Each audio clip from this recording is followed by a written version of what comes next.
Hey folks, today I'm going to take a look at a biblically themed worker placement game set in the time of King Solomon. We're going to be building buildings, we're going to be getting resources, and trying to earn the most favor. Today I'm going to take a look at Wisdom of Solomon. It's time for another Dice Tower review with Robert Geistlinger. So here we're taking a look at Wisdom of Solomon. This is a worker placement game that is an update of an older game called Kingdom of Solomon that you may or may not be familiar with. Now, as I said, this is a worker placement Euro-style game where players are going to act as governors for Solomon, sending out workers to gather resources. They're going to be building structures, expanding Solomon's influence within the kingdom, and at the end, the player with the most favor is going to be the winner. Now, as I said, it's a worker placement game, so the easiest way to show you how the game plays is simply to explain what each of the places do. So we'll start over here in the market. If a player comes into the market, they will simply get to do buy and sell actions. So they'll get to take up to 3 buy and sell actions in any combination they wish. This is interesting because let's say I decided to buy this orange one here. That's going to cost me 1 favor, and favor is going to be the currency. But maybe then I decide to do a sell and sell it for 4, so I actually get 4 back. And then maybe I buy this gray one for 1. Additionally to this, you get to play a fortune card from your hand if you wish. These have different benefits on them, such as this one here, Rain Sent. Play this card face up. You could ignore any shortage tiles where you have a custom house, and that'll become more important as we move on. But if you don't play these cards, they are going to be worth additional points at the end of the game. Next to the market, we have the trader, which allows us to trade out 1 cube for any other 2 cubes. Now, I should point out a few things over here is these are a limited resource. There's always a scarcity going on, so if there's nothing here, you can't get it.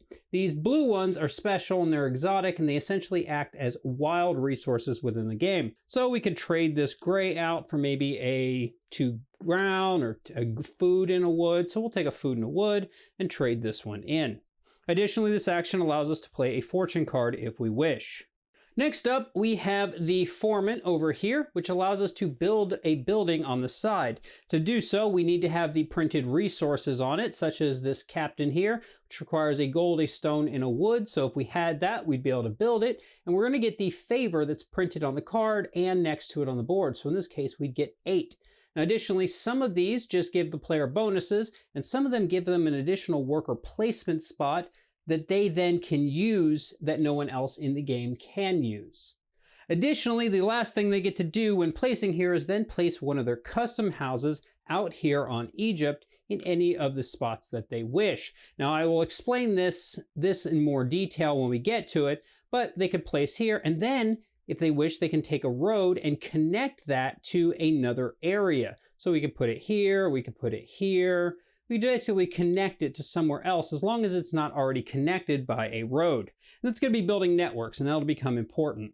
Next up, we have the temple over here where we can come here and we can spend resources to build tiles within Solomon's temple. To do so, we place our worker and then we spend either these 3 resources, which is the stone, the wood, and the food, or we can spend these other 2, which is the gold and I forget what this one is. I want to say bronze.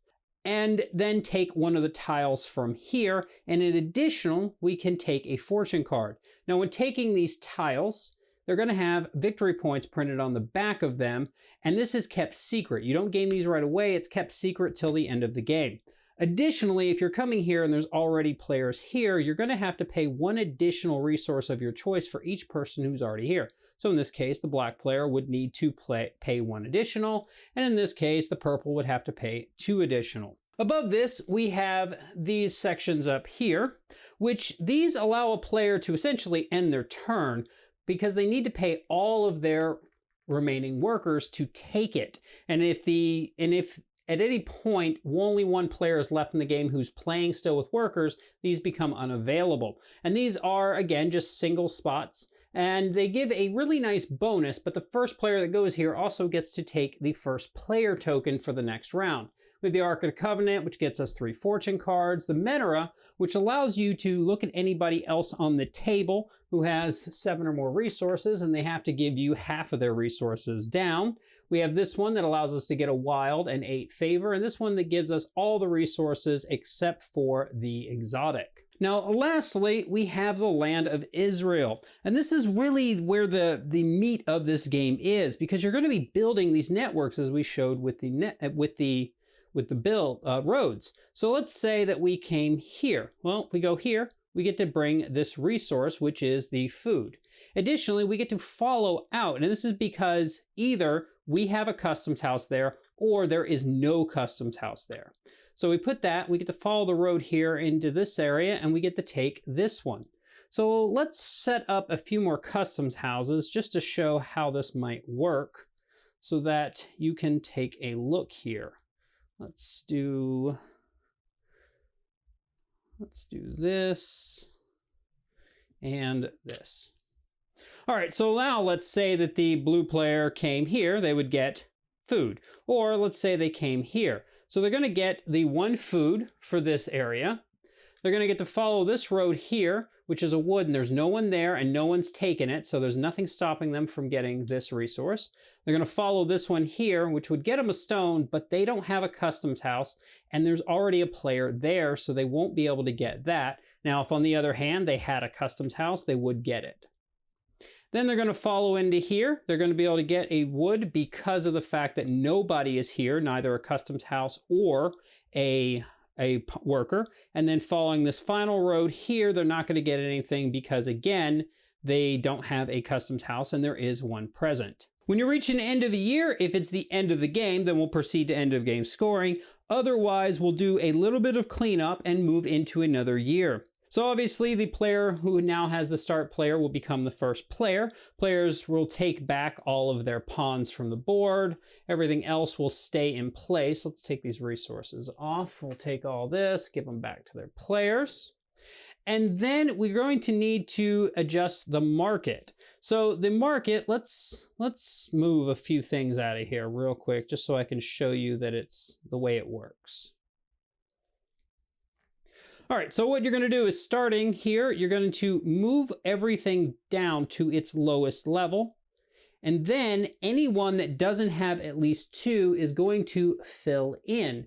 Now, if you don't have anything of that, you would of course move to the exotic resources to fill in. So if we were going to do a green, but there were no food left at all, we would go ahead and fill that in. The last thing we do is, let's say that these 2 buildings had been built, we would slide these down and we would bring these down here to fill in the available spaces. Now we'd go ahead and start a new round. If on the other hand, we had met one of the 2 conditions, either a player had played all of their custom houses or the last tile had been built and we get to the end of a round, then players are going to receive points based on where they're at on the favor track. They're going to receive any points for any Solomon tiles they have, and they're going to receive an additional 2 favor for every unplayed fortune card. Total up the points, and whoever has the most is the winner. So let's look at Wisdom of Solomon. Now, as I said, this is a biblically themed game. As such, it's not for everyone, but underneath that is also a very solid and interesting worker placement game. I did find that comparing this to the older version, Kingdom of Solomon, that I found a game with a much more modern art appeal to it and a more streamlined gameplay that really does take it to a better level versus the older game. The first thing that's really interesting in this game is that market. I love how you can go in there and you can buy something at 1, but you can turn around and sell it for 4. And it just allows you to manipulate that market in a way that I find incredibly interesting and allow me to really gauge what my opponents are doing.